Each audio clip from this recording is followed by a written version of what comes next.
நண்பர்கள் அனைவருக்கும் என்னுடைய அன்பான பணிவான வணக்கங்கள். என் பெயர் ஜான். நான் ஒரு குடிநோயாளி. இல்லாமல் இறைவனோட அருளாலையும் தோழமையில இணைந்து செயல்படுவதால் பெற்றுக்கொள்ளக்கூடிய அனுபவம் தம்பு நம்பிக்கையாலையும் இன்னைக்கு ஒரே ஒரு நாள் நான் குடிக்கல, தெளிவா மன நிறைவா அமைதியா வாழ என்னாலான எல்லா முயற்சிகளையும் செய்து கொண்டிருக்கின்றேன். நண்பர் செல்வராஜ் குறிப்பிட்டது போல கோயம்புத்தூர் ஒருங்கிணைப்பு மனசாட்சியின் தீர்மானத்தின் அடிப்படையில தினசரி இரவு 9 to 10 நடத்தக்கூடிய இந்த ஆன்லைன் மீட்டிங்ல 24 hours a day அப்படின்ற புத்தகத்துல இருந்து ஒவ்வொரு நாளும் ஒவ்வொரு பக்கமாக எடுத்து வாசிச்சு விளக்கம் பார்த்து கலந்தாய் செய்து இந்த கூட்டத்தை நடத்தி கொண்டிருக்கின்றோம். அதன் தொடர்ச்சியாக இன்றைக்கு நாம வந்து அடைந்திருக்கிற பக்கம் ஜூன் மாதம் 14ஆம் நாள். முதல்ல இந்த ஜூன் மாதம் 14ஆம் நாளுக்கான பக்கத்தை எடுத்து வாசிச்சுட்டு அதற்கு விளக்கம் பார்த்து அதுக்கப்புறமா கலந்தாய்வு செய்து இந்த கூட்டத்தை நடத்துவோம். ஜூன் 14 சிந்தனையை வாசிப்பதற்கு நண்பர் செல்வராஜ் அவர்களை அன்போட பணியோடு அழைக்கின்றேன். ஓட்டியூ Selvaraj. June 14. Thank you thank you thank you. 24 மணி துளிகள் ஒரு நாள். ஜூன் 14. ஏஏ தோழமையின் இன்றைய சிந்தனை. ஏஏ தோழமையில் வந்து இணைந்த பின்னர் மது நம்முடைய மாபெரும் எதிரி என அறிந்து கொண்டோம். அதற்கு முன்பு மதுவை நமது உற்ற நண்பன் என கருதினோம். ஆனால் மது நம்மை துன்பத்தில் ஆழ்த்தியதை அறிந்த நேரம் முதல் அது நமது எதிரியாக மாறிவிடுகின்றது. மது நமது எதிரி என்பதை நமது குடி நாட்களில் நாம் அறிந்து இருக்கவில்லை. ஆனால் இன்று மது நமக்கு தொல்லை தருவதால் மது நம் எதிரி என நமக்கு நன்றாகவே தெரிகின்றது. மது நம்மை சிறைச்சாலைகளில் அடைந்தது. மது நம்மை மருத்துவமனையில் கொண்டு போய் சேர்த்தது. மது நம் எதிரி என்பதை இன்று உணர்கின்றோம். மது குட்டிகளையும் கடந்து மேம்பட்ட ஒரு வாழ்க்கை காண நான் கற்றுக்கொண்டு விட்டேனா? தெளிவுடன் இருத்தல் இன்று என்னுடைய முதன்மையான காரியமாக மாறிவிட்டதா? இன்றைக்கான தியானம் எனது சூழ்நிலைகளை விட என்னை கடந்து செல்லும் எண்ணங்களால் தான் நான் எச்சரிக்கப்பட வேண்டும். என் மனதில் ஓடும் எண்ணங்களில் மாற்றம் ஏற்பட்ட பின்னர் என் சூழ்நிலைகள் இயற்கையாகவே மாற்றமடையும். நான் என்னவாக மாற வேண்டும் என இறைவன் பேராற்றல் விரும்புகின்றதோ அவ்வாறு மாற மிகச்சிறிய முயற்சிகள் எடுப்பதை கூட நான் தவறவிடக் கூடாது. எனது மனசாட்சியின் நல்ல ஒழுங்கான வழிகாட்டுதல் காட்டும் ஒவ்வொரு நல்ல வழியையும் நான் பணிவுடன் பின்பற்றி செயல்பட வேண்டும். ஒவ்வொரு நாளையும் முன்னோக்கி பார்த்து செயல்பட வேண்டும். இறையருளுடன் அன்றாட பிரச்சனைகளை நேர்கொண்டு அவற்றிற்கு தீர்வு காண இறையருள் பேராற்றலின் நல்ல ஒழுங்கான வழிகாட்டுதலை நாட வேண்டும். சிக்கலான சூழ்நிலைகளுக்கு தீர்வு காண என்ன செயல் செய்ய வேண்டும் என இறையருள் பேராற்றலை கேட்க வேண்டும். ஒரு நாளும் பின்வாங்க கூடாது. என் பிரச்சனைகளுக்கு தீர்வு காண இன்று செய்து முடிக்க வேண்டிய செயல்களை நாளை செய்து கொள்ளலாம் என்று ஒருபோதும் தள்ளி போடக்கூடாது. இன்றைக்கான பிரார்த்தனை, நான் என்னவாக மாற வேண்டும் என இறையருள் பேராற்றல் விரும்புகின்றதோ அவ்வாறு மாற எனக்கு உதவ வேண்டும் என வேண்டுகின்றேன். இன்றைய பிரச்சனைகளுக்கு இறையருள் பேராற்றலது கிருபையையும் மேற்கொள்ள வேண்டும் எனவும் வேண்டுகின்றேன். நன்றி சார். தேங்க்யூ. நன்றி நன்றி நன்றி நன்றி செல்வராஜ். நன்றி செல்வராஜ். நண்பர்கள் அனைவருக்கும் மீண்டும் ஒரு முறை அன்பான பணிவான வணக்கங்களை தெரிவித்துக் கொள்றேன். என் பெயர் ஜான். நான் ஒரு குடிநோயாளி. எல்லாம் வல்ல இறைவனோட அருளாலையும் தோழமையில இணைந்து செயல்படுவதால் நான் பெற்றுக்கொள்ளக்கூடிய அனுபவம் தெம்பு நம்பிக்கை ஆகியவற்றாலும் இன்னைக்கு ஒரே ஒரு நாள் நான் குடிக்கல, தெளிவா மன நிறைவா அமைதியா வாழ என்னாலான எல்லா முயற்சிகளையும் செய்து கொண்டிருக்கின்றேன். இன்றைக்கு சிந்தனையில மது நமக்கு மாபெரும் எதிரி அப்படின்ற ஒரு கருத்து சொல்லப்பட்டிருக்கிறது. இந்த கருத்தை கொஞ்சம் ஆழமாக சிந்திச்சு பார்த்தோம்னா 100 பேர் மது அருந்துறாங்க, 100 பேர் குடிக்கிறாங்க அப்படின்னு சொன்னா அதுல 85 பேருக்கு மது அருந்துறதுனால குடிக்கிறதுனால பெரிய அளவிலான பாதிப்பு எல்லாம் கிடையாது. இது ஒரு பெரிய ரிசர்ச்சே பண்ணிருக்காங்க. 100 பேர் குடிக்கிறாங்கன்னா 85 பேர் சாதாரணமா குடிச்சுக்கிறாங்க. அவங்களுக்கு மதுவால பெரிய பாதிப்பு எல்லாம் கிடையாது. ஆனா அந்த மீதி 15 பேர் இருக்காங்கல்ல, மீதி 15 பேர் அவங்க மதுவால ரொம்ப அளவுக்கு அதிகமாக பாதிக்கப்படுறாங்க. மது அந்த 15 பேருடைய உடலை ரொம்ப பாதிக்குது, உடல் உறுப்புகளை பாதிக்குது, உடல் உறுப்புகளை சேதப்படுத்துது, மனசை பாதிக்குது, மனசுல ஏகப்பட்ட மன நல பிரச்சனைகளை உண்டாக்குது, மன நோயாளிகளாக மாத்துது, அவங்களுடைய எண்ணத்தை பாதிச்சு தூக்கத்தை கெடுக்குது, குடிநோயாளிகளுடைய உணர்வுகளை மது பாதிக்குது, உறவுகளை பாதிக்குது, குடும்ப நோயாகுது. அது ஒரு குடிநோயாளிய தனிமைப்படுத்தி அவனுக்குள்ளார ஒரு ஆன்மீக வெறுமை நிலைய உணர வைக்குது. அறிவாற்றல் குறைபாட காக்னிட்டிவ் இம்பேர்மெண்ட்னு சொல்றாங்க, அந்த அறிவாற்றல் குறைபாட உண்டாக்குது. இவ்வளவு பிரச்சனைகளை உண்டாக்கு. ஆனா இவ்வளவு பிரச்சனைகள் யாருக்கு? 85% பேருக்கு இல்ல. 85% பேருக்கு இல்ல. இது ஒரு மெடிக்கல் ரிசர்ச்லயே தெளிவா கண்டுபிடிச்சிருக்கிறாங்க. எனவே மது அருந்தும் 85 பேருக்கு மது நண்பனாக இருந்தாலும் கூட மீதி 15% பேருக்கு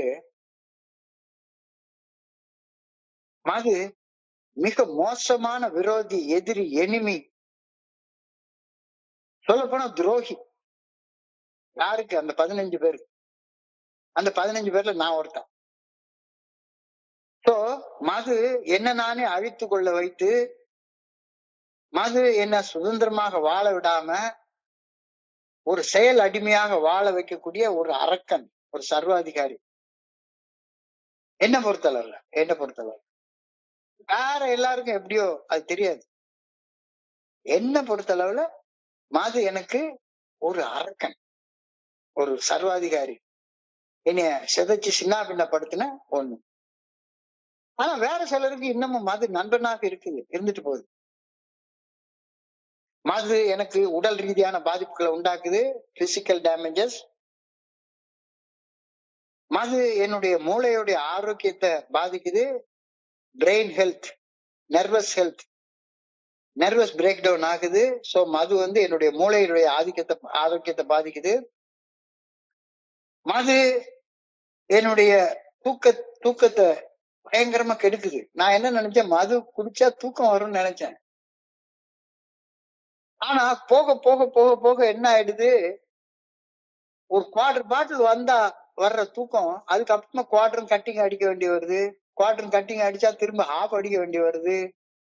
ஹாஃப் அடிச்சாலும் அந்த தூக்கம் வரமாட்டேங்குது. 1 மணி நேரத்துல நடு ராத்திரி 1:30 மணிக்கு முழிச்சுட்டு உட்கார்ந்துருக்கேன். ஸோ என்னுடைய தூக்கத்தை பாதிக்குது. தூக்கம் வர்றதுக்காக அதிகமா குடிக்கிறப்ப மறுபடியும் உடல்ல உள்ள உறுப்புகள் பாதிக்கப்பட்டு உடல் நலம் கெட்டு போகுது. சர்வ காலமும் குடியை பத்தியே சிந்திச்சிட்டு இருக்கிறேன். என்னுடைய உடல் நலம், மன நலம் எல்லாம் பாதிக்கப்பட்டது. ஒரே நாள்ல இவ்வளவு பாதிப்பு நடக்கல, நீண்ட கால பாதிப்பு, long term risk. The perspective of alcohol as an enemy, எதிரி, விரோதி, இது இன்னைக்கு மருத்துவர்களால கூட ஏற்றுக்கொள்ளப்பட்டு விட்டது. ஒரு குறிப்பிட்ட சாராருக்கு மது பயங்கரமான எதிரி. எப்படி அப்படின்னா இதை கம்பேர் பண்ணி சொல்றாங்க, உலகத்துல உள்ள இனிப்பு சாப்பிடுற எல்லாருக்குமா நீரிழிவு நோய் வருது, டயபெட்டிஸ் வருது? இனிப்பு சாப்பிடுற எல்லாருக்குமே வர்றது இல்ல. எனக்கு டயபெட்டிஸ் இருக்கு, என்னுடைய மனைவிக்கு டயபெட்டிஸ் கிடையாது. இப்பமா அவங்க இனிப்பு சாப்பிட்டாலும் அழகா அவங்களுடைய பிளட் டெஸ்ட் பண்ணி பார்த்தா அவங்களுக்கு எவ்வளவு இனிப்பு சாப்பிட்டாலும் அவ்வளவா ஒரு லெவலுக்கு மேல ஏறாது. ஆனா எனக்கு டயபெட்டிஸ் இருக்கு. ஒரே ஒரு ஸ்பூன் சர்க்கரையை காஃபில கலந்து குடிச்சாலும் கூட அந்த ஒரு ஸ்பூன் சர்க்கரை 60 mg கூட்டிருது. சாதாரணமா எனக்கு 150 இருந்தா ஒரு ஸ்பூன் சர்க்கரை சாப்பிட்டுட்டு டெஸ்ட் பண்ணி பார்த்தா 210 ஆயிடுது. 2 ஸ்பூன் போட்டா 260. 2 காஃபி 120 mg per dl உண்டாக்கி விட்டுருது. ஸோ இனிப்பு எல்லாருக்கும் எதிரி இல்ல, ஆனா நீரிழிவு நோயால பாதிக்கப்பட்டவங்களுக்கு எதிரி. நீரிழிவு நோயால பாதிக்கப்பட்டவங்களுக்கு எதிரி. ஒண்ணு எல்லாரும் இனிப்பு சாப்பிடுறாங்களே, நானும் சாப்பிடலாம், அப்படின்னு நினைக்கிறது. எங்க ஊர் பக்கத்து நெல்லையப்பர் கோயிலுக்கு முன்னால போய் பார்த்தோம்னா இருட்டுக்கடை அல்வா கடையில வந்து எப்பவுமே ஒரு பெரிய கூட்டம் நின்னுகிட்டே இருக்கும். நான் வெறுமனே ஒரு 100 கிராம் அல்வா சாப்பிட்டேன்னா 200 எம்ஜி ஏறிடும் டப்புன்னு. ஸோ இன்னைக்கு எல்லாருக்கும் இனிப்பு எதிரி கிடையாது, அதே மாதிரி எல்லாருக்கும் மது எதிரி கிடையாது. ஆனா எனக்கு, குடி நோயாளி ஆகிய எனக்கு மது எதிரி, எனிமி. பலருக்கு மன அழுத்தத்தை சமாளிக்கிறதுக்கு அது ஒரு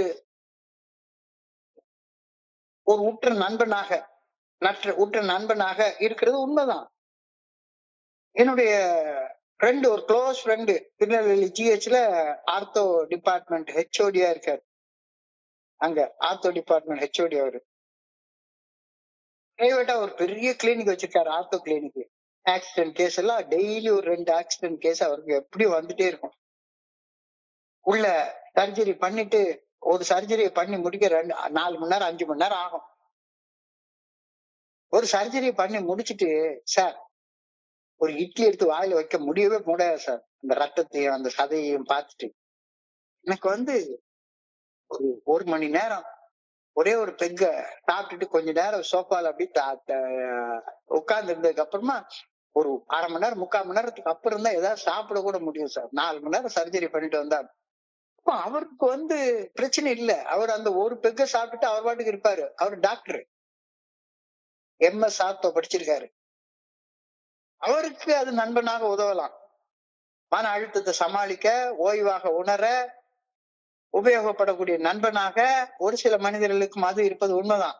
ஆனா குடி நோயாளியாகிய மாறிட்ட எனக்கு, மது அருந்தும் பழக்கமுடைய எனக்கு, மது அருந்தும் பழக்க அடிமையாக மாறி போயிட்ட எனக்கு, மது பரம எதிரியாக மாறி போயிடுது. இதைத்தான் இன்னைக்கு சிந்தனையுடைய முதல் வரியாக கொடுத்திருக்காங்க. In AA, I have to learn that drink is my greatest enemy.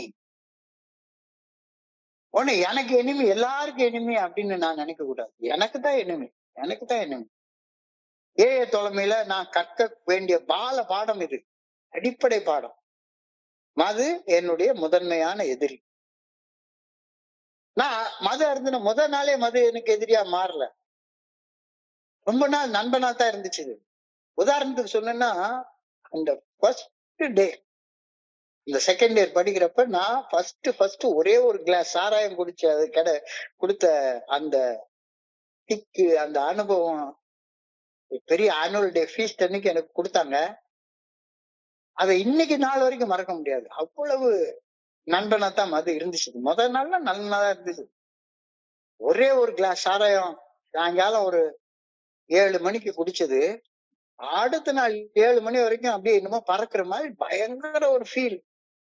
நிறைய சாப்பிட முடிஞ்சது, சினிமா பார்த்துட்டு டான்ஸ் ஆட முடிஞ்சது, கலகலன்னு பேச முடிஞ்சது, சிரிக்க முடிஞ்சது.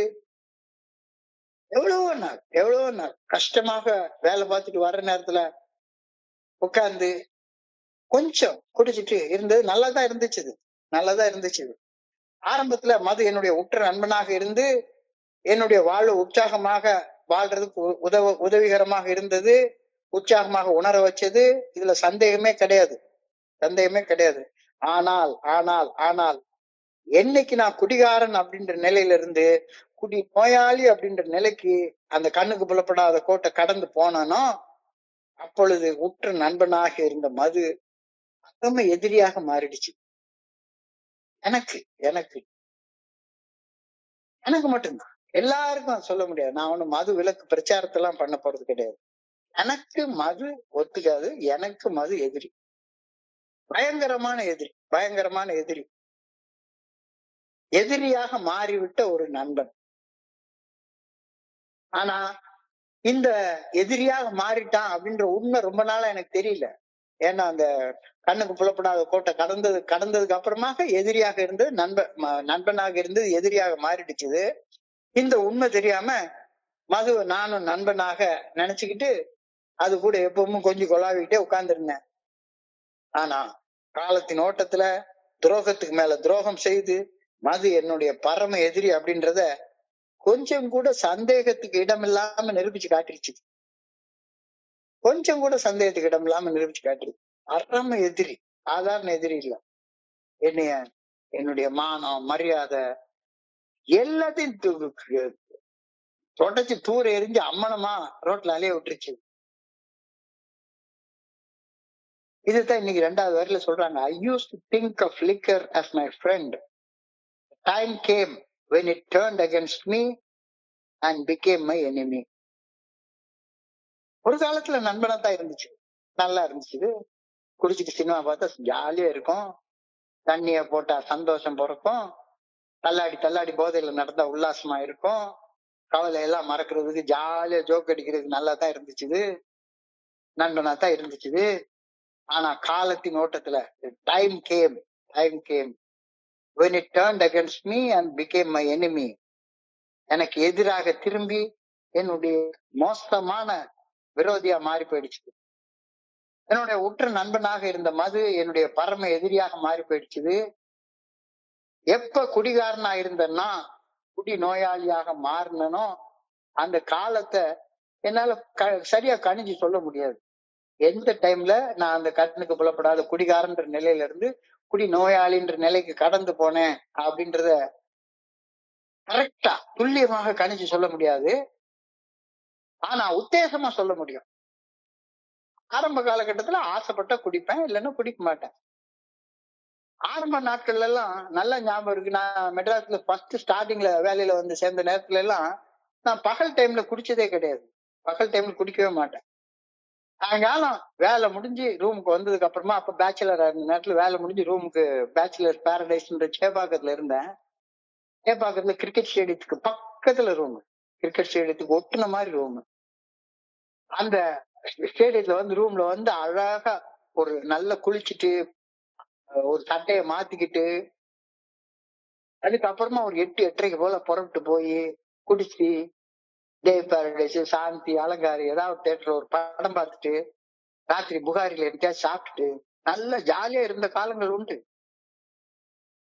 ஆனா எப்ப நான் ஆசைப்படாத நேரத்துல கூட குடிச்சே தீரணும் அப்படின்ற கட்டாய எல்லைக்குள்ளார நான் வந்துட்டேனோ, அந்த கட்டாயம் எனக்குள்ளார வந்துச்சுதோ, எப்ப நான் விரும்பாத நேரத்துல கூட குடிச்சேனோ, அப்ப உற்ற நண்பனாக இருந்த மது என்னுடைய பரம எதிரியாக மாறிச்சு. மது எனக்கு எதிரியா மாறிச்சுதா இல்ல நான் மதுவுக்கு எதிரியா மாறினேன்னா தெரியாது. ஆக மொத்தம் 2 பேரும் ஒத்துக்க மாட்டேங்குது, ஒருத்தருக்கு ஒருத்தர் ஒத்துக்க மாட்டேங்குது. அந்த நிலைமையை வந்து அடைஞ்சிட்டோம். ஸோ எந்த டைம்ல வந்து நான் அந்த மாதிரி நான் விரும்பாத நேரத்துல விரும்பாத நேரத்துல கூட குடிக்க ஆரம்பிச்சேன் அப்படின்ற அந்த துல்லியமா அந்த நேரம் எனக்கு தெரியாது. இந்த குறிப்பிட்ட நாள்ல சனி பெயர்ச்சி நடந்து சனி உன்னுடைய வீட்டுக்குள்ளார வரும் அப்படின்னு ஜோசியங்க எல்லாம் சொல்றாங்க.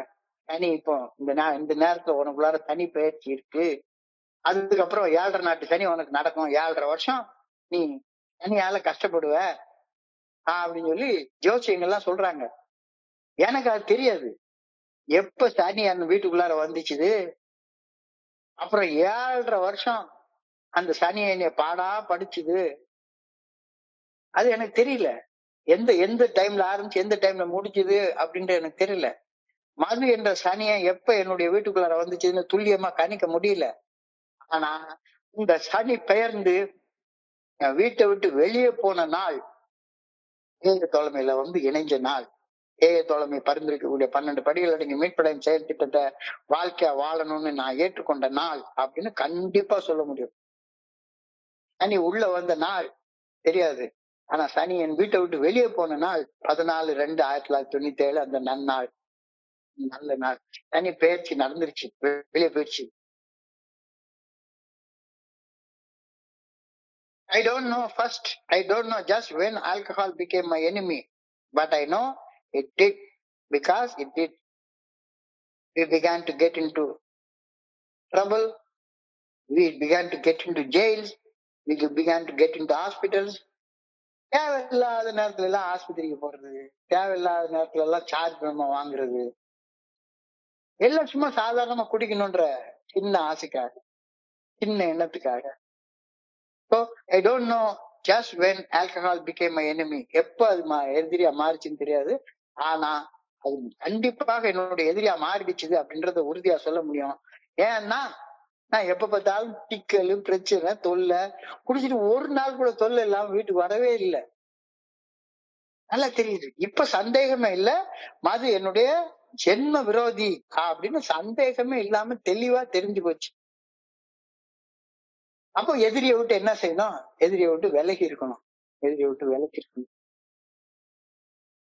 யார் பாடுறாங்க, கொம்புள்ளதற்கு 5 முழம், குதிரைக்கு 10 முழம், வெம்புகரிக்கு 1000 தான் வேண்டுமே, வம்பு சரி தீங்கினர்தம் கண்ணில் படாதவாறு நீங்குவதே நல்ல நெறி. கொம்பு உள்ள மாட்டுக்கிட்ட இருந்து 5 முழம் தள்ளி நிக்கணும், குதிரை கிட்ட இருந்து ஒரு 10 முழம் தள்ளி நிக்கணும், தம் பிடிச்ச யானை கிட்ட இருந்து ஒரு 1000 முழம் தள்ளி இருக்கணும். ஆனா வம்பு தும்புக்கு தீங்கிழைக்கக்கூடிய மனுஷங்க, தீங்கிழைக்கக்கூடிய சப்ஸ்டன்சஸ், இது கண்ணிலேயே படக்கூடாது. இது கண்ணிலேயே படக்கூடாது. கண்ணில் படாதவாறு நீங்குவதே நல்ல நெறி. கண்ணில் தெரியாத தூரத்து நீங்குவதே நல்ல நெறி. மது என்னுடைய பரம எதிரி. மது கண்ணுல படாத அளவு தூரத்துக்கு வந்துரு. மது குடிக்கிற இடத்துக்கு போகாத, மது பரிமாற இடத்துக்கு போகாத, கண்ணிலேயே படாது. கண்ணிலேயே படாது. கண்ணுல தெரியுதா, அந்த இடத்த விட்டு விலகி போயிரு, விலகி போயிரு. சேத்துல பண்ணி புரண்டு வந்து முன்னால வந்து ஆடிக்கிட்டு இருக்கோம். நீ நீங்க மீட்டிங் போயிட்டு இருக்க, நீ ஒரு யானை நல்ல அழகா ஆத்துல குளிச்சு நல்ல சுத்த பத்தமா கோயிலுக்கு போயிட்டு இருக்க. அப்போ ஏத்த மாதிரி ஒரு பண்ணி வந்து ஜிங்கு ஜிங்கு ஜிங்கு ஜிங்குன்னு ஆடிட்டு இருக்குது. அது எனிமி. அது கூட போய் சண்டை போட போகாத. எப்பா உன் வழியில நீ போ, என் வழியில நான் போறேன் அப்படின்னு விலகி வழி விட்டுரு. அது கண்ணுல இருந்து விலகிடு, கண்ணுல படாத விலகிடு. இதுதான் நல்ல நெறி அப்படின்னு சொல்லி தோழமை எனக்கு சொல்லி கொடுக்குது. Is it still my business to keep sober? Is it still my business to keep sober? மதுங்கிற எதிரிகிட்ட இருந்து விலகி உடல் நிதானத்தோட வாழ்வதுதான் எல்லாத்துக்கும் முக்கியமான முதன்மையான காரணம்ங்கிறத ஏத்துக்கிறியா? எல்லாத்த விட ஃபர்ஸ்ட் ப்ரையாரிட்டி இன்னைக்கு வாழ்க்கையில எல்லாத்த விட நான் 29 வருஷம் முடிச்சுட்டேன், 30 வருஷத்துல நடந்துட்டு இருக்கேன். இப்பவும் என்னுடைய வாழ்க்கையில முதல் ப்ரையாரிட்டி என்னன்னு கேட்டா, எதிரி கண்ணுல படக்கூடாது. எதிரி கண்ணுல படாம ஒதுங்கி இருக்கணும், ஒதுங்கி இருக்கணும். மதுங்கிற எதிரிகிட்ட இருந்து விலகி உடல் நிதானத்தோட வாழ்றதுதான் எல்லாத்த விட முன்னுரிமை வாய்ந்தது அப்படின்ற உண்மையை நான் ஏத்துக்கிறேன்னா அப்படின்ற கேள்வியைதான் இன்னைக்கு சிந்தனையில கேட்டிருக்காங்க. இல்ல ஏத்துக்கிறல, அதெல்லாம் எதிரி எல்லாம் கிடையாது அப்படின்னா இன்னைக்கு தியானத்தை கடந்துப்போ, தியானத்துக்கு கடந்துப்போ. இன்னைக்கு தியானத்துல ஒரு அழகான ஒப்பீட சொல்றாங்க. எது என்னை அதிகமாக பாதிக்குது? வெளிப்புற சூழ்நிலைகளா, என் மனசுக்குள்ளார ஓடக்கூடிய எண்ணங்களா? வெளிப்புற சூழ்நிலைகளா, என் மனசுக்குள்ளார ஓடக்கூடிய எண்ணங்களா? புற சூழ்நிலைகளா, அக எண்ணங்களா? எது என்னை அதிகமா பாதிக்குது? புற சூழ்நிலைகளை மாற்ற முயற்சிப்பதை விட தனிப்பட்ட அக மாற்றம் அதிக நல்விளைவுகளை கொடுக்கும். புற சூழ்நிலைகளை மாற்ற முயற்சிப்பதை விட தனிப்பட்ட அக மாற்றம் அதிக நல்விளைவுகளை கொடுக்கும் அப்படின்ற ஒரு கருத்தை இன்னைக்கு தியானத்துல கவனத்தை குவிச்சு சிந்திக்க சொல்றாங்க. என்னுடைய குருஜி சொல்லுவாரு, ஒரு ஊர்ல ஒரு பெரிய சக்கரவர்த்தி இருந்தாராம். பெரிய சக்கரவர்த்தி. அவருக்கு ஒரு கால்ல ஒரு புண்ணு வந்துருச்சு. அவரு நீரிழிவு நோய் கொண்டிருக்கு. கால்ல ஒரு புண்ணு வந்த உடனே ஒரு வைத்தியரை கூப்பிட்டு விட்டாங்க. அவரு நாட்டிலேயே பெரிய வைத்தியரு. பெரிய வைத்தியரு, என்ன சார் என்னையா இது அப்படி சொல்லி அவருக்கு ஏகப்பட்ட மருந்துகள் போட்டு அந்த புண்ணை குணமாக்கி வச்சுட்டு, இந்த மாதிரி உணவு சாப்பிடறதுல கட்டுப்பாடு வச்சுட்டோ, எல்லாத்துக்கும் மேல இனிமே உன் கால்ல புண்ணு வராம நீ பாத்துக்கோ. ஏன்னா உனக்கு அந்த புண்ணை ஆத்தக்கூடிய அந்த நோய் எதிர்ப்பு சக்தி உன் உடம்புல இல்ல, உன் கால்ல புண்ணு வராம பாத்துக்கோ. அப்போ நீ அது அந்த காலம், ரொம்ப காலத்துக்கு முன்னால இருக்கிறப்ப கரடு முரடா தானே இருக்கும். இப்ப இந்த காலம் மாதிரி ரோடு கிட்ட எல்லாம் கிடையாதுல்ல. உன் கால்ல புண்ணு வராம பாத்துக்கோன்னு சொல்லிட்டு வைத்தியர் போயிட்டாரு. உடனே இவர் பெரிய சக்கரவர்த்தி ராஜாவாச்ச. உடனே என்ன பண்ணாரு, ஒரு சட்டம் போட்டாரு. ராஜா நடக்கிற இடத்துல எல்லாத்துலயும் நம்ம பட்டு கம்பளம் விரிச்சிடணும், பட்டு கம்பளத்தை விரிச்சு வச்சிடணும். ராஜா வர்றாருன்னா போதும், அங்க ஒரு பட்டு கம்பளத்தை விரிச்சிடணும் அப்ப ஊர் முழுக்க பட்டு கம்பளமா செஞ்சு விரிச்சு, எவ்வளவு பட்டு கம்பளம் விரிச்சாலும் சரிதான். போற இடமெல்லாம் பட்டு கம்பளம் விரிக்கணும் அப்படின்னா எவ்வளவு பெரிய சக்கரவர்த்தியா இருந்தாலும் கஷ்டம் தானே. விரிச்சு வச்சாங்க. கொஞ்ச நாள் கழிச்சு அந்த வைத்தியர் ஒரு மாசம் கழிச்சு திரும்பி வந்தார். ஊர் முழுக்க வெறும் பட்டு கம்பளமா போட்டு இருக்குது. என்னையா பண்ணிட்டு இருக்கீங்க? சும்மா தேவையில்லாம போட்டு இவ்வளவு செலவு பண்ணிட்டு உட்கார்ந்து இருக்கீங்களே, என்ன அர்த்தம்? அதுக்கு ஒரு பாடசாலை கட்டலாம், ஒரு வைத்தியசாலை கட்டலாம். அதெல்லாம் விட்டு பட்டு கம்பளமா வச்சுட்டு உட்கார்ந்துருக்க, இது என்ன அர்த்தம் அப்படின்னு சொல்லி கேட்டா, நீங்க தானே சொன்னீங்க ராஜா காலில் புண்ணு வரக்கூடாது அப்படின்னு. அப்ப வைத்தியர் சிரிச்சுக்கிட்டே சொன்னாராம், ஐயோ காலில் புண்ணு வரக்கூடாதுன்னா காலை பாதுகாப்பா வச்சுக்கிறதுக்கு ஒரு நல்ல ஷூ ஒண்ணு, ஒரு நல்ல செருப்பு ஒண்ணு மாட்டிக்க வேண்டியதானே. அதுதானே புண்ணு வராம இருக்கிறதுக்கான வழி. அப்ப ராஜாவும் சுதந்திரமா எங்க வேணாலும் போயிட்டு வரலாம். அதை விட்டு ஊரெல்லாம் உட்காந்து பட்டு கம்பளம் விரிச்சிட்டு உட்கார்ந்து இருக்கு, உங்களுக்கு என்ன பைத்தியமா பிடிச்சு போயிருக்கு அப்படின்னு சொல்லி கேட்டாராம். அதான் இன்னைக்கு சிந்தனையுடைய வரியா கொடுத்திருக்கு, தியானத்துடைய வரியா கொடுத்திருக்கு. It is not your circumstances that need altering so much as yourself. It is not your circumstances that need your alerting so much as yourself. புற சூழ்நிலைகள் மேல என்னால முழுமையான கட்டுப்பாட்டை கொண்டு வரவே முடியாது. எவ்வளவு அதிகாரம் இருந்தாலும் சரி அதை செய்ய முடியாது.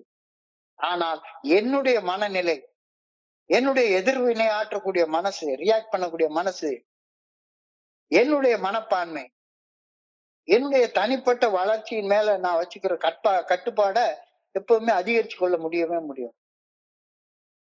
என்னுடைய புற சூழ்நிலைகள் மேல என்னால ஒரு எல்லைக்கு மேல கட்டுப்பாடு கொண்டு வரவே முடியாது. ஆனா எனக்கு உள்ளார ஓடக்கூடிய அந்த உணர்வுகள், மனநிலை, எதிர்வினையாற்றும் என்னுடைய தன்மை, என்னுடைய தனிப்பட்ட வளர்ச்சிக்காக செய்யக்கூடிய செயல்கள், இது மேல முழுமையான கட்டுப்பாடு கொண்டு வர என்னால முடியும். அதை புரிஞ்சுக்கணும் அப்படின்னு சொல்றாங்க. நான் என்ன பண்றேன், சர்க்கம்ஸ்டான்சஸையே திருத்த முயற்சி பண்ணிட்டே இருக்கேன். அப்ப அதைத்தான் சொல்றாரு, it is not your circumstances that need altering so much as yourself. பாதிக்கப்பட்ட மனநிலையிலிருந்து படைப்பாளியாக மாறுறதுன்னு தோழமை எனக்கு பரிந்துரை சொல்லுது. Don't live as a victim, don't live as a victim, live as a survivor, live as a survivor. எப்பவுமே பாதிக்கப்பட்ட மனுஷனாக வாழ்ந்து கொண்டே இருக்காத, விக்டிமாக இல்லாம சர்வைவராக மாறு. பொழைச்சி வாழக்கூடிய மனுஷனாக வாழு. ஐயோ எனக்கு போச்சேன்னு புலம்பிட்டே இருக்காத. நான் ஒரு தடவை பம்பாயில ஒரு கவுன்சிலிங் கோர்ஸ் ஒண்ணு படிச்சேன். எங்களுடைய கவுன்சிலிங் கோர்ஸுக்கு அந்த டைப் வந்து don't be a victim, B a survivor அப்படின்ற டாபிக்ல பேசுறதுக்கு ஒரு நண்பரை குஜராத்ல இருந்து கூப்பிட்டு இருந்தாங்க. அந்த நண்பர் வந்து கொஞ்சம் வயசானவர் தான். அவர் வந்து குஜராத்ல பவுச் அப்படின்ற இடத்துல ஒரு பூகம்பம் ஏற்பட்டது. கிட்டத்தட்ட 25,000 பேர் ஒரே நேரத்துல செத்து போயிட்டாங்க. 25,000 பேர் அந்த பூகம்பம் பாதிச்சது. அந்த பூகம்பத்துல அந்த காலத்துல ஏன்டா அந்த பாதிப்பு ஏற்பட்டது அப்படின்னு சொல்லி பார்த்தா, அந்த காலத்துல எல்லாம் இந்த ரீஇன்ஃபோர்ஸ் கான்கிரீட் பில்டிங் எல்லாம் கிடையாது. எல்லாமே லோட் பேரிங் ஸ்ட்ரக்சர் தான் கட்டி வச்சிருப்பாங்க. லேசா நில நடுக்கம் ஏற்பட்டா எல்லா பில்டிங்கும் பொத்துன்னு விழுந்துரும். ஒரு பெரிய வைர வியாபாரி, அவருக்கு ஒரு பொஞ்சாதி 2 பிள்ளைங்க. அந்த காலத்துல குஜராத்ல எல்லாம் டாய்லெட் எல்லாம் வெளியே தான் இருக்கும்.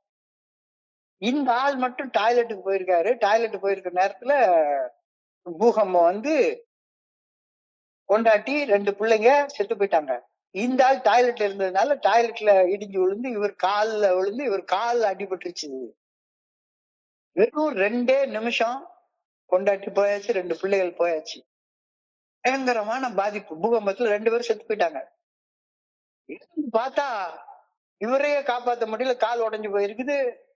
ஏத்த மாதிரி பார்த்தா ஒரு சின்ன பையன், அந்த பையனுடைய அப்பா, அம்மா, அக்கா எல்லாருமே செத்து போயிட்டாங்க. அவன் தனியா நின்னு அழுதுட்டு இருக்கான். இப்ப இந்த பாதிப்பை நினைச்சா கிட்டத்தட்ட அந்த காலத்துல பெரிய பேங்க் அக்கௌண்ட் கிடையாது. ஒரு நிமிஷத்துல சொத்து கித்து எல்லாம் போயிடுச்சுது பூகம்பத்துல, ஒண்ணுமே இல்லை. அப்ப பக்கத்துல அழுதுட்டு நின்ன பையனை கூப்பிட்டு வச்சு மறுபடியும் ஜீரோல இருந்து ஆரம்பிச்சு மறுபடியும் தன்னுடைய வேலையை செஞ்சு அந்த பையனுக்கு அப்பா, அம்மா, அக்கா எல்லாரும் செத்து போயிட்டாங்க. இவருக்கு பொண்டாட்டி, பிள்ளை எல்லாம் செத்து போயிட்டாங்க. தன்னுடைய பிள்ளையாக சுயரிச்சுக்கிட்டு பெரிய பிசினஸ் பண்ணி மறுபடியும் பெரியதா BMW கார்ல குஜராத்ல இருந்து எங்களுக்கு பாடம் எடுக்க வந்திருக்கிறாரு. பாதிக்கப்பட்ட மனுஷனாக இருக்காத. Don't be a victim, be a survivor. So இதைத்தான் இன்னைக்கு சொல்றாங்க. பாதிக்கப்பட்ட நிலையிலிருந்து படைப்பாளியாக மாறும் நிலைக்கு ஏஐ தொலைமை ஒண்ணு மாற சொல்லுது. சும்மா எப்ப பார்த்தாலும் பாதிக்கப்பட்டிருக்க, நான் ஒரு குடி நோயாளி, எதிரி எதிரி எதிரி தூர தூக்கி போடு அவனை. நீ படைப்பாளியாக மாறு. Stop blaming external factors. எனது குறைபாட்டிற்கு வெளிப்புறத்தில் காரணம் தேடி தேடி பழி போடுவதை அறவே நிறுத்திவிடு. நான் எந்த சூழ்நிலையால பாதிக்கப்பட்டவன் அப்படின்ற எண்ணத்தை மாற்றி என்னுடைய எதிர்காலத்தை நானே படைக்கும் படைப்பாளியாக மாற ஏஐ தொலைமை எனக்கு இந்த 12 படிகள் அடங்கிய மீட்படையும் செயல் திட்டத்தை கொடுத்திருக்கு. I am not a victim no more. இப்ப நான் விக்டிம் இல்ல, என் எதிர்காலத்தை படைக்கக்கூடிய படைப்பாளி நானு. எதிரியை பத்தி கவலைப்படாத, அவனதான் அடிச்சு தூர போட்டாச்சே, எதிரி செத்து போயிட்டான், முடிஞ்சு போச்சு. ஒரு மிரர் பிரின்சிபல் என்னுடைய குருஜி சொல்லுவாரு. Mirror principal. நான் இப்போ இருக்கிற நிலை எனக்கு பிடிக்கலன்னா என்கிட்ட என்ன தவறு அப்படின்னு கண்ணாடியில போய் பாரு. என்கிட்ட என்ன தவறுன்னு பாரு. இது நன்றும் அடுத்தவங்க தந்து வரவே வராது. வெளிப்புற மாற்றத்திற்கு காத்திருப்பதற்கு பதிலாக என்னுடைய சொந்த தவறுகளை என்ன மாத்திக்கணும் அப்படின்னு போய் பாரு. அப்படின்னு பாரு. அவன் குடிக்க கூப்பிட்டான், இவன் குடிக்க கூப்பிட்டான், அதனாலதான் போனேன். உன் மனசை நீ பாதிக்கப்பட்டவனாக வாழாம பாதிப்புல இருந்து மீண்டு வந்தவனாக உன்னை நீயே படைக்கிற படைப்பாளியாக மாறு. என்னுடைய தவறுகளை பார்க்கணும். மிரர் பிரின்சிபல் அப்படின்ற ஒரு பிரின்சிபல சொல்றாங்க. என் முகத்துல அழுக்கு இருக்கிறத கண்ணாடி காட்டும். முகத்துல அழுக்கு இருந்தா முகத்தை போய் கழுவணும். கண்ணாடி என் முகத்துல இருக்கிறது தானே காட்டுது. போய் கண்ணாடியை தொடச்சா, கண்ணாடியில் அழுக்கு இருக்குன்னு கண்ணாடியை தொடச்சா இன்னும் கொஞ்சம் அழுக்கு தெளிவா தெரியும். முகத்தை கழுவுற வரைக்கும் கண்ணாடி என்னுடைய அழுக்க காட்டிக்கிட்டே இருக்கும். வெளிப்புற கட்டுப்பாட்டை விட அகத்தின் மீது அதிக கவனம் செலுத்தி மன உளைச்சலை, மன விளைவுகளை, உணர்வு தடுமாற்றங்களை, மன உளைச்சலை, உணர்வு தடுமாற்றத்தை உருவாக்குறது சூழ்நிலைகள் அல்ல, உன்னுடைய சர்க்கம்ஸ்டான்ஸ் இல்ல. இதை நான் இன்னைக்கு நம்புறேன், உறுதியா நம்புறேன். என்ன சிந்திக்கிறேன், என் மனசுக்குள்ளார என்ன ஓடுது, அதுதான் என் பிரச்சனைக்கான அடிப்படை காரணம். எனக்குள்ளார இப்ப என்ன ஓடிட்டு இருக்கு, என்னுடைய செயல் நோக்கம் என்ன, எப்ப பார்த்தாலும் என்ன பத்தியே யோசிச்சுட்டு இருக்கேன், அதான் என் பிரச்சனைக்கு காரணம். என்னுடைய அகச்செல்வம், internal wealth. Joy does not exist in the world but in us. A grateful and positive life creates happy life regardless of external environment. ஆனந்தம், மகிழ்ச்சி என்பது புறத்தில் இருந்து எனக்குள்ளார வருவதில்லை, எனக்குள்ளார இருந்து ஊற்றெடுக்கிறது ஆனந்த மகிழ்ச்சி. நன்றியுடைய மனம் எந்த சூழ்நிலையிலையும் மகிழ்ச்சியாக இருக்கும். சச்சித் ஆனந்தம், சச்சிதானந்தம் சொல்லுவாங்க. அதாவது இறைவனை சச்சிதானந்தம் சொல்லுவாங்க. முக்கியமாக இருப்பவர், அறிவாக இருப்பவர், சித் என்றால் அறிவு, ஆனந்த நிலையில இருப்பவர். எனக்குள்ளார அந்த சச்சிதானந்தம் இருக்கு. அதத்தான் சொல்றாங்க. Joy does not exist in the world but in us. But in us. எனக்குள்ளார இருக்குது. A grateful, positive life creates a joyful life, happy life, regardless of the external environment. ஆனந்த மகிழ்ச்சி எனக்கு புறத்திலிருந்து எனக்குள்ளார வர்றதில்லை, எனக்குள்ளார உறைந்திருந்து ஆனந்த மகிழ்ச்சி உள்ள இருந்து ஊற்றெடுக்குது. நன்றியுடைய மனம் எல்லா சூழ்நிலையிலும் சந்தோஷமா இருக்கும், எல்லா சூழ்நிலையிலும் மகிழ்ச்சியோட ஆனந்தமாக இருக்கும். My reaction, my response defines me. புற சூழ்நிலைகள் இல்ல, அந்த சூழ்நிலைகளுக்கு நான் காட்டுற எதிர்வினை தான் என்னுடைய மனநிலையை நிர்ணயம் பண்ணுது. நிகழ்வுகளை என்னால கட்டுப்படுத்த முடியாவிட்டாலும் நிகழ்வுகளுக்கு நான் ஆற்றும் எதிர்வினையை என்னால கட்டுப்படுத்த முடியும். அதன் மூலமாக என்னுடைய மனநிலையை என்னால மாத்திக்க முடியும். இதை யோசிச்சு பாரு, செல்ஃப் ரிஃப்ளெக்ஷனை பண்ணிப்பாரு, உள்ளுக்குள்ளார யோசிச்சு பாரு, மாற்றத்தை கொண்டு வா. அடாப்டேஷன், தகவமைப்பு. ஒரு தண்ணியை பார்த்தோம்னா தண்ணிக்கு வடிவமே கிடையாது. எந்த பாத்திரத்துல நம்ம தண்ணியை ஊத்தி வைக்கிறோமோ அந்த வடிவத்தை தண்ணி எடுத்துக்கும். Be like water, be like water.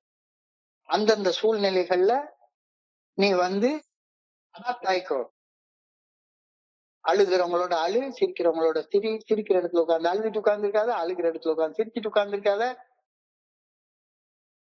Circumstances do not make a man.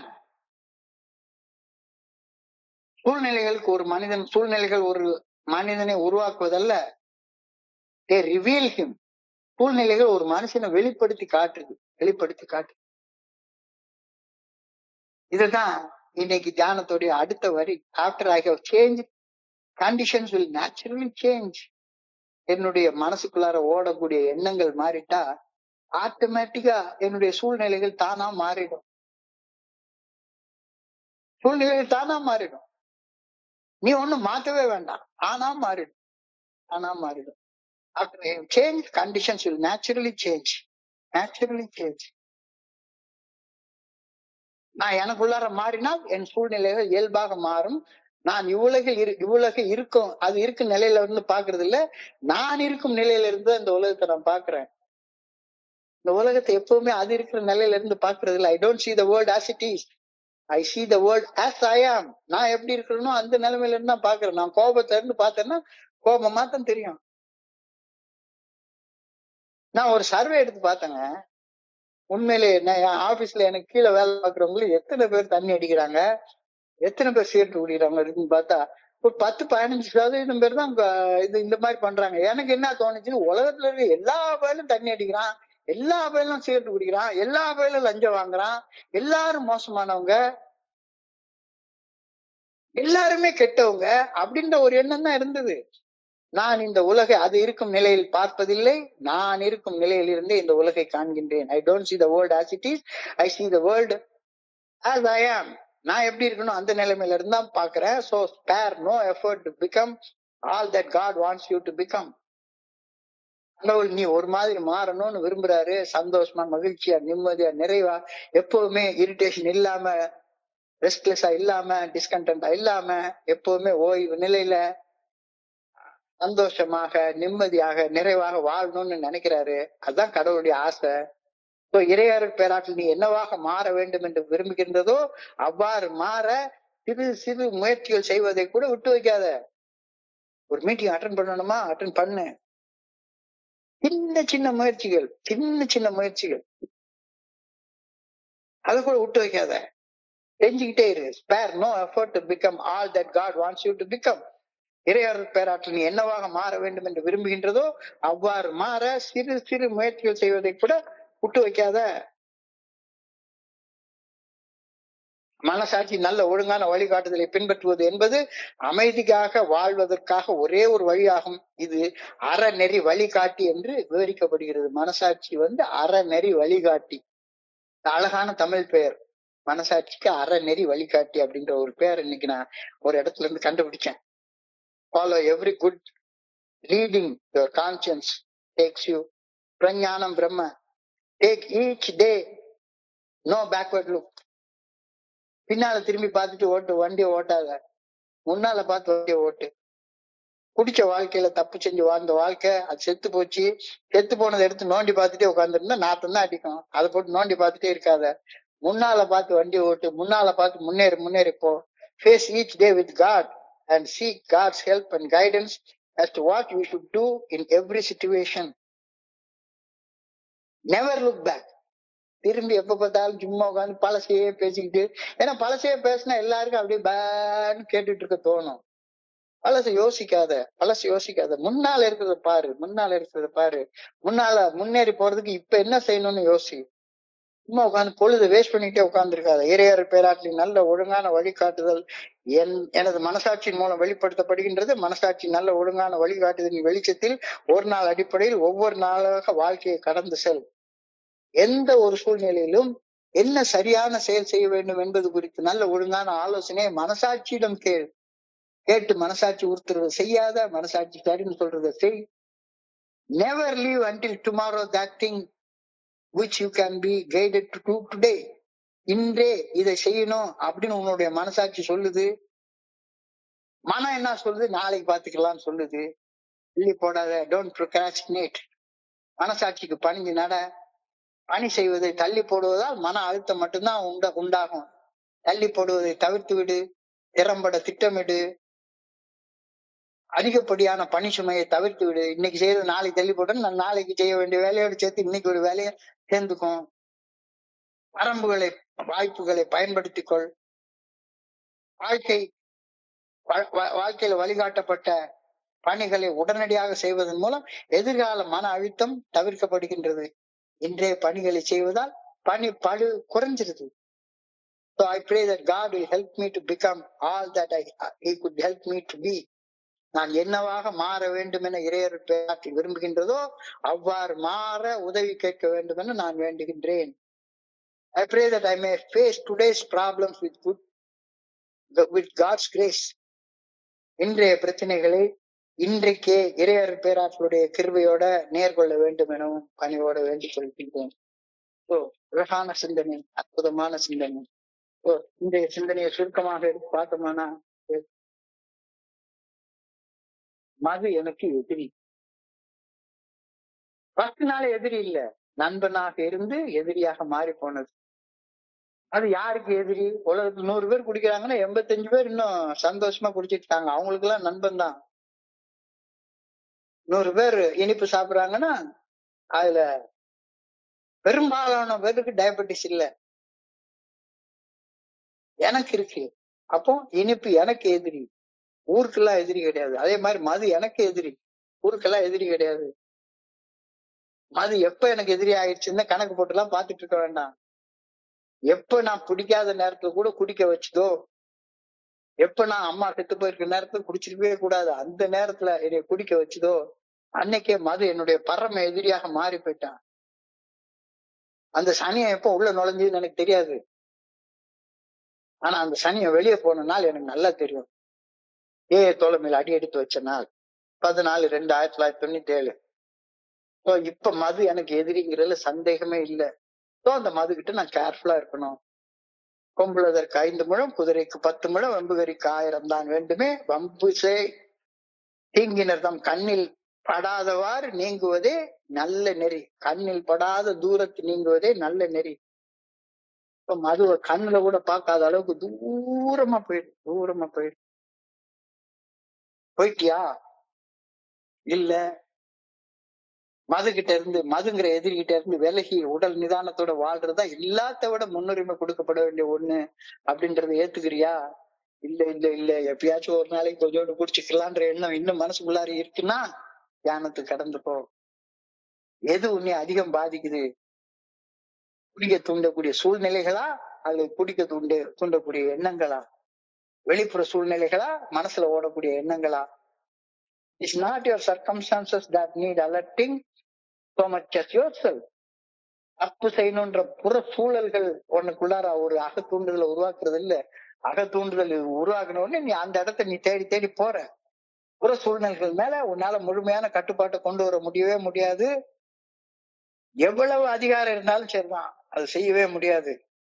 ஊரெல்லாம் பட்டு கம்பளம் விரிக்க பார்க்காத, உன் காலில் எடுத்து ஒரு பாதுகாப்பான ஷூ எடுத்து மாட்டிக்கோ. உன்னுடைய எதிர்வினையாற்றும் மனப்பான்மைய, உன்னுடைய தனிப்பட்ட வளர்ச்சியின் மேல நீ கவனத்தை செலுத்து. பாதிக்கப்பட்ட மனநிலையிலிருந்து படைப்பாளியாக மாறும் மனநிலைக்கு, don't be a victim anymore, be a survivor. பாதிக்கப்பட்ட மனநிலையிலிருந்து படைப்பாளியாக மாறும் மனநிலைக்கு கடந்து வா. Stop blaming external factors. என்னுடைய குறிப்பிட்ட சூழ்நிலைக்கு அது காரணம், இது காரணம், அவன் காரணம், இவன் காரணம், எல்லாமே என் மனசுல ஓடுற எண்ணம் தான் காரணம்ன்றத புரிஞ்சுக்கோ. மிரர் பிரின்சிபல் எடுத்துக்கோ. எங்கேயாச்சும் தப்பு செய்யணும்னு வந்ததுன்னா உள்ளுக்குள்ளார அதுக்கான காரணம் எனக்கு உள்ளதான் இருக்கு, அதை தேடு, அதை சரி பண்ணு. அதை விட்டுட்டு வெளியே தேடிட்டே இருந்தேன்னா ஒண்ணுமே நடக்காது. வெளிப்புற கட்டுப்பாட்டை விட அகத்தின் மேல் உள்ள கட்டுப்பாட்டை அதிகப்படுத்து. மன உளைச்சல, உணர்வு தடுமாற்றத்தை உருவாக்குவது சூழ்நிலை அல்ல, உன்னுடைய எண்ணங்கள் தான். உன்னுடைய அகத்துக்குள்ளார இருக்கக்கூடிய செல்வத்தை வளப்படுத்து. Joy does not exist in the world but exists within us. மகிழ்ச்சி எனக்கு புறத்திலிருந்து எனக்குள்ளார வருவதல்ல, எனக்குள்ளார உறைந்திருப்பது ஆனந்தம். நன்றியுடைய மனம் எப்பொழுதும் எந்த சூழ்நிலையிலும் ஆனந்தத்தோட, மகிழ்ச்சியோட, நிம்மதியோட, நிறைவாக இருக்கும். So my reaction, my response defines me.